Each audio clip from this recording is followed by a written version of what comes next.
What's up, Boss Fam? It's your boy DJ The Boss, and I'm back again with another video for y'all. Today I want to talk a little bit more about hiring. I've been having a couple questions in the comments about hiring. I think generally it just falls under a couple themes that I want to talk about today. Hiring can be really frustrating, and just before we even get started, I want to let y'all know hiring is not going well for anybody. Ain't nobody having a good time hiring employees right now. It is an employee shortage, especially for us in these blue-collar services. So it's not easy for anybody. So don't get it through your head that at any point it's going to be easy. And especially in cleaning, we usually have a high turnover rate. It's expected. But there are things that you can do to kind of mitigate that, to help yourself. And I've developed some strategies myself in my 8 years of experience building this cleaning business that have really helped me through the hiring process, and I want to give them to you guys.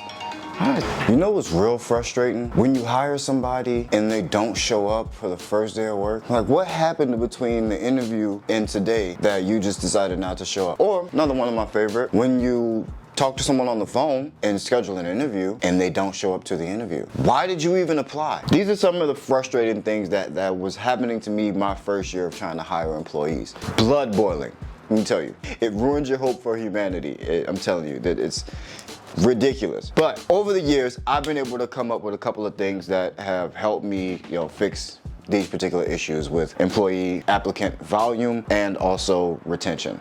Look, this for all my boss days. Go do your boss days. Loving how you boss, babe. This for all my dreamers and my doers and all the entrepreneurs. Just believe in what you're doing and pursuing. Look, this for all my boss days. Go do your boss days. Okay.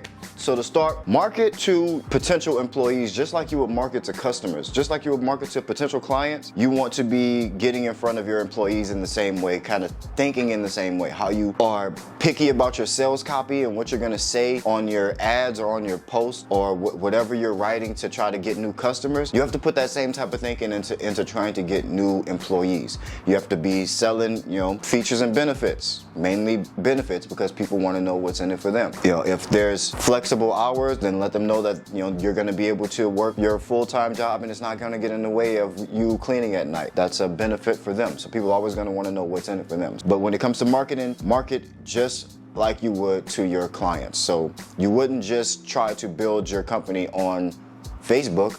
You're going to use Facebook, you're going to use TikTok, you're going to use IG, you're going to use YouTube. Same thing in hiring employees. No, the apps aren't the same, but there's multiple platforms that you can use to try to get employees. Some of them organic and some of them paid. But Indeed, not just Indeed, Facebook, you can make posts on Facebook.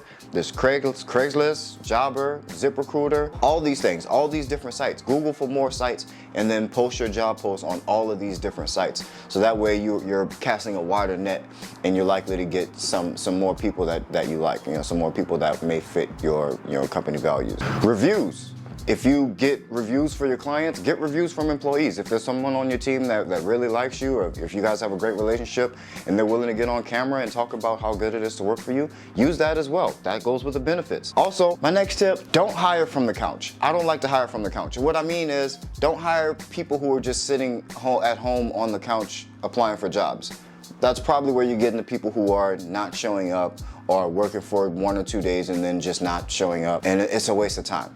But try not to hire people who are not doing anything with their life and they're just sitting on Indeed applying for jobs to fulfill some requirement for unemployment or something. But it's easier to move a ball that's already rolling than it is to move a ball from a complete stop. So don't hire from the couch. Most of my best employees have had full-time day jobs and they just work on the side at night, or students that go to school during the day and want a job at night. But those are my biggest tips, and I think these will really help you guys. I hope this helps. Hope this brings a lot of value.